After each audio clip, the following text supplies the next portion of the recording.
Right guys, welcome back to the channel, and I'm just going to get set up here. As you can see, I can manage that saw. The big Makita I couldn't manage. Still got the big Makita. Hello, Stanley's come out to say hello. Say hello, Stanley. He's waiting for the delivery man or the postman. So I've got this idea in my head, and I need to put it down on paper. Now, it's not a new idea, but I just want to put some sort of different twist to it that I've sort of got in my head.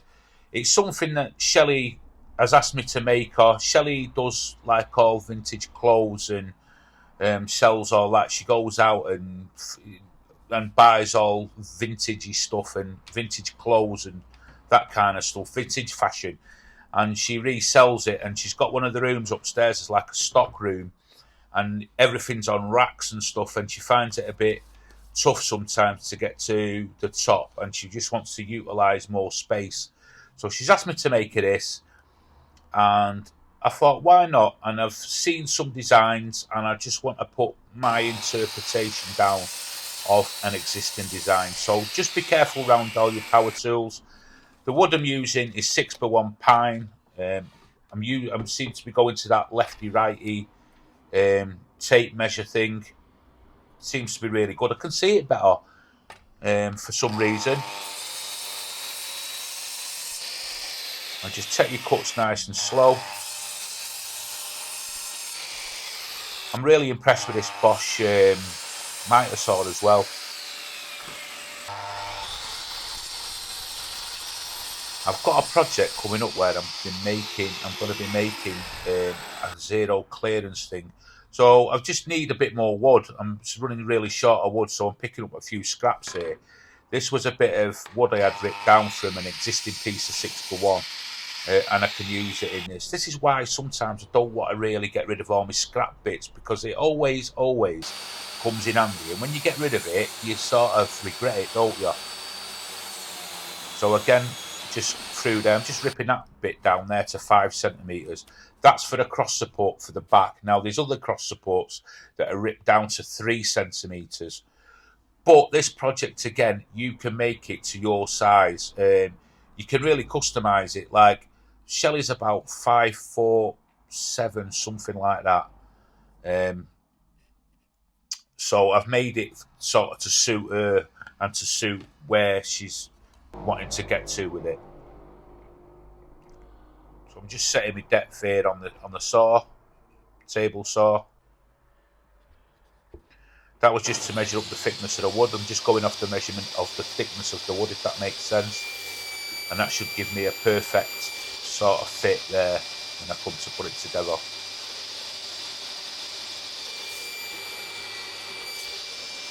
So another project I've got in the offing is another table saw sled. I want to make a bit of a better one than this.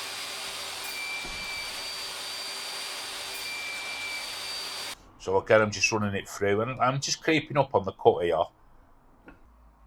The depth's alright, it's just, you know, the width, so just creep up on it. The blade I'm using for that is a flat tooth blade. I've gone back, I'm forever swapping blades out. I've swapped back here now, because I just needed to cut, which is going to be an handle down, just to make it sort of less chunky looking. And yes, look, I've got my ear protection on. I'm getting better with this PPE thing. I'm starting to remember more now.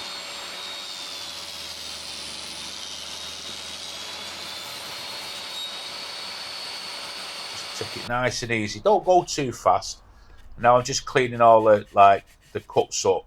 Probably a totally unnecessary step here, because they were nice and clean anyway. But it's just something. It's just all those little details. Now, ideally, I would have used 8x1 for this. 1x8 pine. I didn't have any, so I've had to improvise and use 6x1 pine. I could have used 8x2 for this, which would have made it a little bit stronger as well. But you know, you make it for whatever wood you've got. You can use hardwood, can't you? This would have been really nice out of oak. Now, designs, sort of the traditional designs of these are like shaker type steps.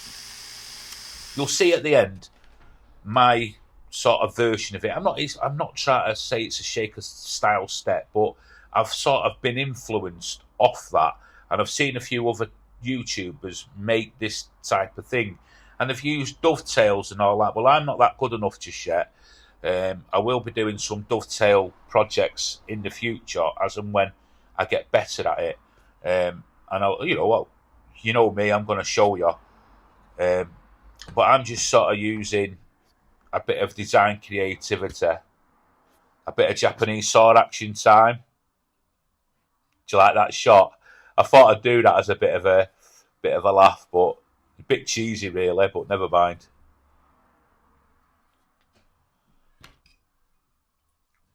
So I just want to get a pencil line down there, because why I'm doing it this could have been done on a miter saw, but just to practice going to a line, or just to off a line, just to get everything right.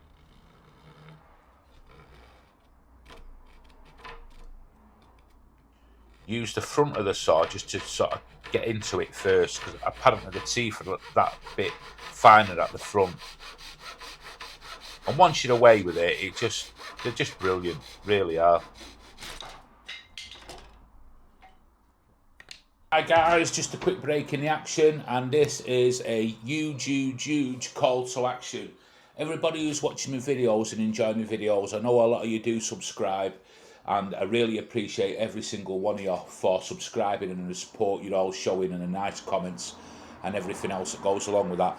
But there's a lot of people, 70% of people, who watch my channel and not subscribed. So please, if you enjoy the content, please help my small channel out and go and subscribe, because it massively helps with the YouTube algorithm. It's things I don't understand, but what it does, it allows me to get out to more woodworkers. I'm doing this for the love of woodworking. It's not a money related thing. But the ad revenue I get from just, like when you see ads and you whatever it is, I get a kickback off YouTube, and all that money, every single penny, goes into buying more wood. I don't make anything out of it. This is an hobby for me. I'm an amateur woodworker, and I'm doing it for the love of it, and I'm sharing that journey with you, which has been fantastic. So if you like woodworking, you like my channel, all I'd say is please hit the subscribe button and hit the notification tab bell, whatever it is, so you don't miss any of me future videos. Now, number 2 on my list is if you would comment. We've had some fantastic comments, and part of my channel is all about people helping each other. So if you can comment on my channel, tips, if you're a skilled woodworker, little tips. I had a little tip this week coming about silicone pots for the glue, using cake mold things, which are really inexpensive. You'll see him using it on this video, me using it on this video, which the actual things are quite expensive anywhere else, but it was a fantastic tips. Now, I have got a membership thing on YouTube, and it's got 2 tiers. I don't know how I set it up, but if you just go to the lowest tier, there is some content on there. I'm going to be putting some different sort of bits and pieces on there. My main channel stays the same, but again, use the smallest tier, because I'm just going to put the content on and it goes for everybody. It'll just go for everybody, and that again goes towards timber and screws and all this kind of stuff, so I can keep creating the channel. I will be opening a Patreon. I've got one set up, I just don't know how to use it. I'm waiting for my daughter's boyfriend to come to it's an age related thing, and you get to a certain age and technology's not very good, is it? So the main thing is subscribe to the channel. If you're watching, please subscribe. Thank you for watching, and let's get back to the action. You don't want to be hearing me all day. Thank you. Bye. I can waffle on sometimes. Right, I'm using a 25mm Forstner bit here. Now, I could have set this up on the drill press, but just for speed of use, really. And, I know I've put the design down on paper, but as you go on with these projects, you all probably agree with me. You always see something different that you want to do and incorporate. And that's what happened with this project, really. So all them little sort of holes, I'm just going in with a slight chamfer.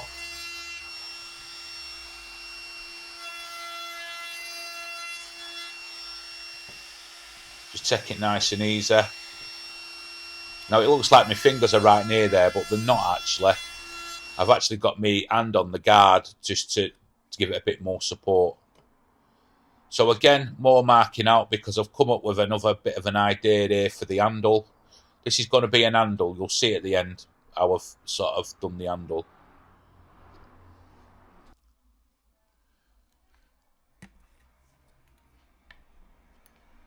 And this is one of the foot treads.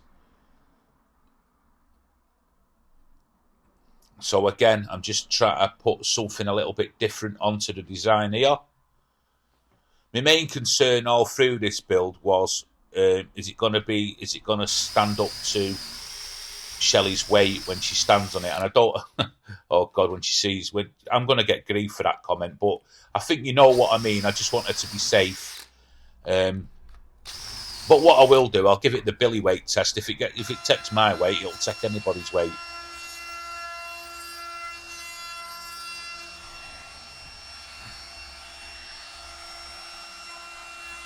I'm one of them people that keep, like when you say something sometimes and you think back of what you said, you say things and your sort of brain should engage before your mouth does.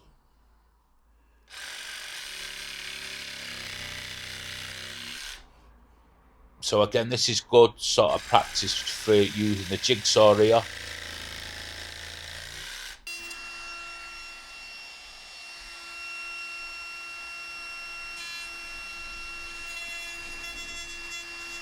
And this project, when she said to me, I could do with this doing it, and I looked at a few ideas, and it was hard to get sort of the inspiration for it, but I did.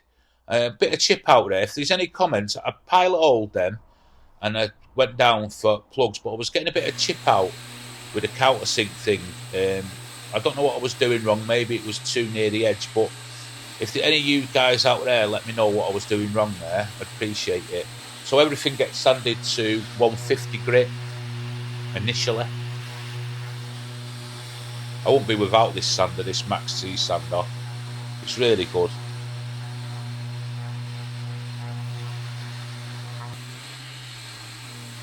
So everything, front, back, underneath, everything gets a good sanding. You can see the sort of design element there I'm trying to put on the handle. Sort of like not a circular, but more of like a geometric type look to it, which is different, and I've not, you don't see it often.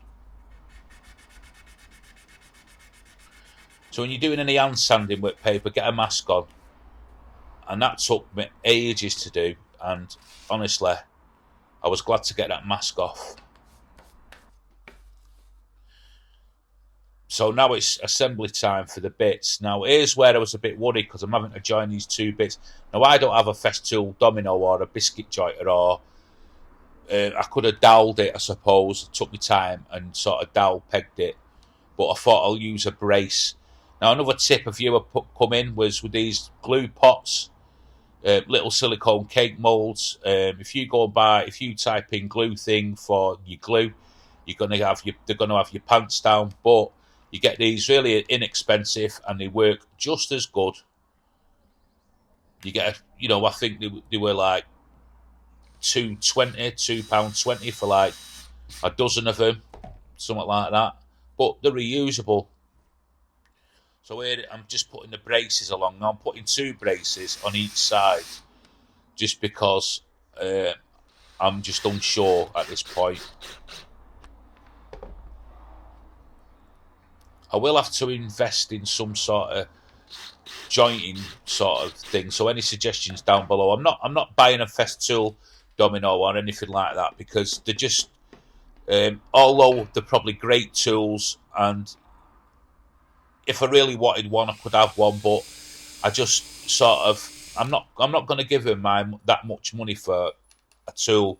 They're great for like guys who use them every day, but for occasional use, it's not a valid purchase for me.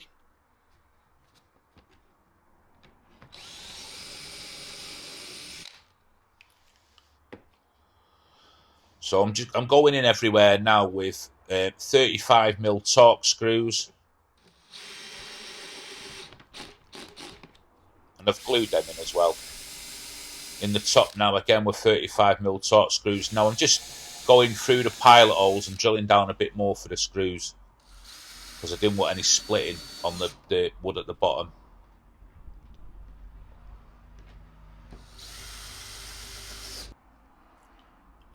Again, I'm using my world famous Mahogany table plugs.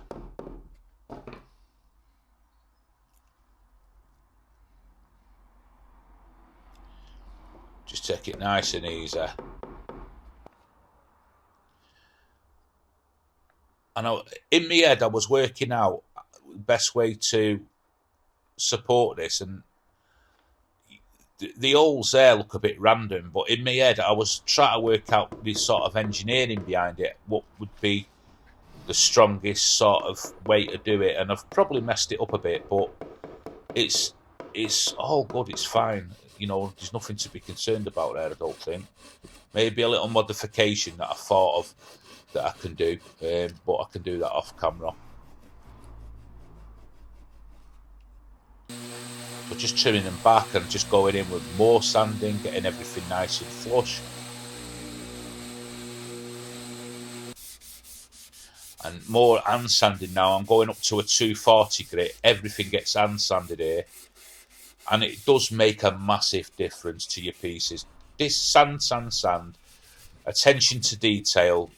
We all may not be top class, world class carpenters, but what we can do is go in with the detail, and it just makes your piece stand out. And just sanding, that extra bit of time sanding, makes a massive, massive difference. I'm just giving it a good clean up here, making sure all dust is off and everything. And I'm just using simple Danish oil. It gets 2 coats in the end. I'm just going to show you me putting one on for now, but it does get 2 coats. And in between it, I've got like these really fine grit sort of foam pads just to de-nib it or whatever it is, but it weren't that bad after the first coat, but I went over it anyway. And I'm applying it here with a foam brush, which I'm tending to find you can get them really inexpensive, and they seem to work well with sort of spirit-based stains and that. The foam brushes don't work well; they sort of tend to disintegrate them. But with the oils, the hard wax oils and the Danish oils and stuff like that, they work okay. That's how I found them anyway.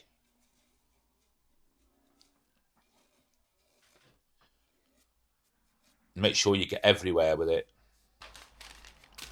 So after the second coat, everything's dried.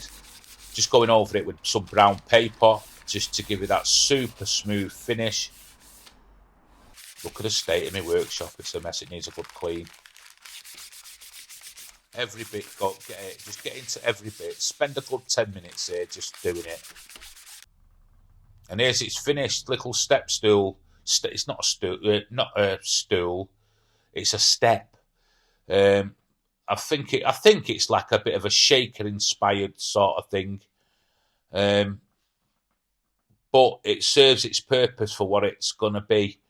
But I just try to make it as nice as possible, best of my ability. A few things I would change. I wouldn't use 6x1. I'd use a wider board, but it worked out well.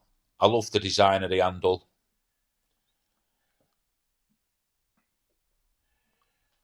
Yeah, let me know what you think, most definitely.